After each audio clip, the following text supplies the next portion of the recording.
Good morning, San Diego. What's up, guys? Welcome back to Kyler Speaks, where yours truly gives you insight that you can use and take with you in order to absolutely conquer this world. Today, on episode number 15, we're going to be speaking about perception, and more importantly, how you can trick the world into believing you are who you want to be.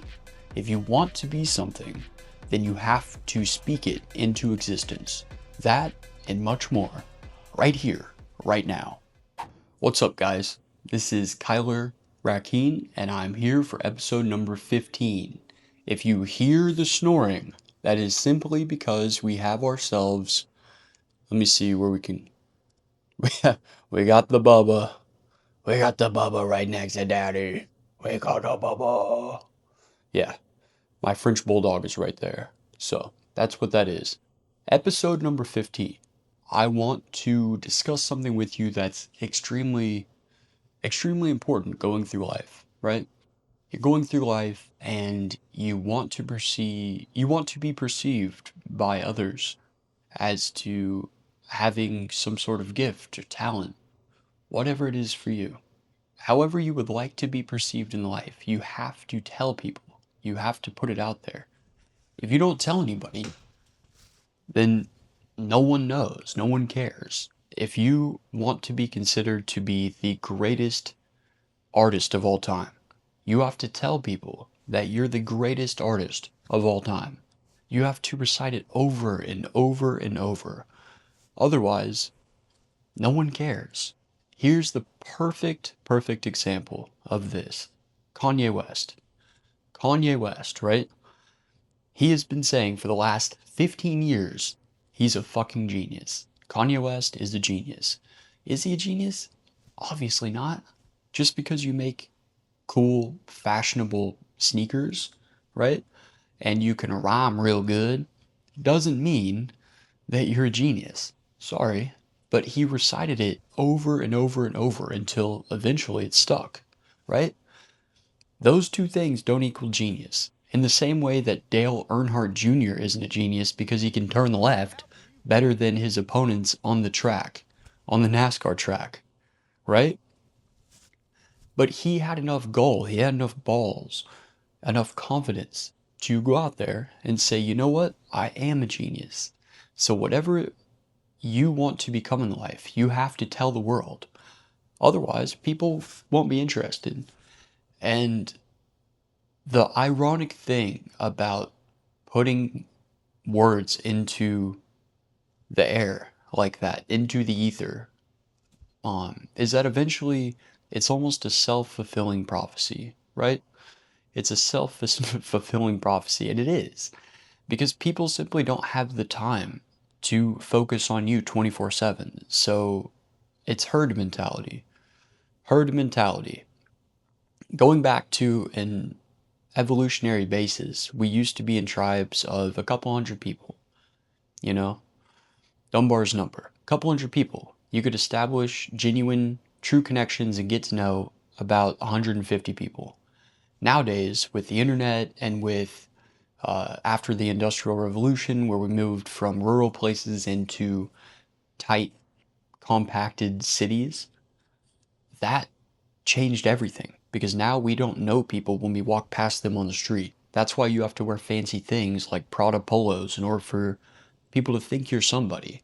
It's because they don't know you unless you're Elon Musk or, for that matter, Taylor Swift. People don't know who you are, and so they judge you like that. That's why it's your job to tell people. If you want to become an astronaut, tell people. Say it from the first time you utter any word. If your first word is astronaut, then it's almost ordained for you. But then you have to continue upon that path. You can't just claim you're something. I can't claim that I'm a billionaire, don't have $1 billion. And I can't claim that I will have a billion unless I'm working towards it. But the great thing about what Kanye West did in particular is that it's not a basketball game, whoever gets to 21 first, right? That has a definitive winner and loser. With art, being music or fashion, it's totally subjective. And the subjectivity of it is what makes him at least a candidate for being the greatest of all time, because people have different opinions. But nonetheless, he stuck to his guns and has recited the fact that he's a genius, comparing himself to Walt Disney, comparing himself to Steve Jobs, and it caught on. Not everyone believes it, but enough people do that he's in the conversation now, right? So when you tackle the world, when you go out there, you have to tell the world exactly what to think about you. How do you present yourself? When you shake someone's hand, is it a firm handshake? When you speak to someone, do you look at them directly in their eyes? When you walk, do you walk slouched, staring at the pavement like a dweeb? Or do you present yourself with confidence? These things absolutely matter. Going back to the fact that I spoke about earlier, we don't know you. We don't know me. We don't know each other. All that matters is that 5-second glimpse. And what you tell people, as long as it adds up, is what they're going to believe about you, right? It's very fascinating because you can go leaps and bounds with this and you can propel yourself ahead of your competition. But at the end of the day, you have to actually do the work, right? Kanye West can't be like, I'm a genius, and then he's sitting there making macaroni art. He has to create something that appeals to a wide majority of people. It has to be popular. His music is popular, but why is music popular? Why is one song more popular than another? There's amazing, incredible songs out there that have been written and performed that no one will ever hear. They're on some SoundCloud page from 2003, and no one will ever know those songs because they just didn't get out there. They just didn't break past that barrier of entry. And in order to get into the public cultural lexicon, right? So that's the second thing, exposure. You have to expose yourself to as many people as possible. Some people will hate you, some people will love you, but it's all a numbers game. It's all a percentage game, just like in sales, right? In sales, you could knock on, let's say you're doing door to door. And Mormons, by the way, are the best at door to door knocking. I'm not kidding. Door to door sales, they kill it because they've had experience with it. Um, if they're the ones doing the door to door knocking, I wouldn't know. I never answer. I'm not answering the door for a bunch of Mormons. Sorry. It depends on how attractive they were. But yeah, I'm not going to do it. If there's two smoking hot chicks in Utah and they knock on my door, I am opening that door. But other than that, nah. And that doesn't happen. It doesn't happen here because we have private security and it's an indoor like condo. But even if I had a house, I don't open the door. The point that I was getting at is it's all a numbers game, right? It's all a numbers game. The more doors you knock on, the higher salary you'll make because the more people will say yes. If it's 5%, right? Let's say 5%. Knock on 100 doors, you get 5 customers. Okay. Well, then knock on 1,000 doors, right? More and more and more. You have to tell as many people as possible. You have to shout it into the universe exactly what you want to do with your life. Otherwise, no one's going to believe you. And honestly, when you do that, people root for you.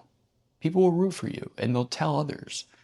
That's what we do simply because we don't have the time or the brain capacity to be able to get to know each and every single human that we interact with on an everyday basis, right? We don't have time to get to know the life and background of the barista that makes your coffee in the morning. We don't have time to get to know people that, let's say, the valet that parks your car when you go shopping or go out to dinner. We don't have time to get to know those people. So you need to introduce yourself quickly with exactly what it is that you'd like to become. And don't say you are something that you're not, but say that you are aspiring to be. And then people will etch that into their minds and they will perceive you that way.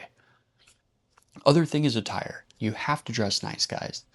I've seen people, I have literally seen people that dress like absolute horseshit. Horseshit when they go out in public. It's like, if you don't care about how you're perceived, then why would I care about you? If you're not important enough to take time into making yourself, I'm not saying you have to be Brad Pitt, but you have to present yourself well. Just the basic minor things as a human. You have to shower, you have to do things like this. Otherwise, if you don't care, then I sure as fuck don't care about you. If you don't care about yourself, then why would I care about you? You have to take yourself serious and you have to love yourself. And then the world will treat you exactly as you ask to be treated by the world. That's my 2 cents. That is a quick pep talk from yours truly, Kyler. Kyler has spoken today. Episode number 15. Make sure you like, make sure you subscribe. Thank you very much for listening. Come again.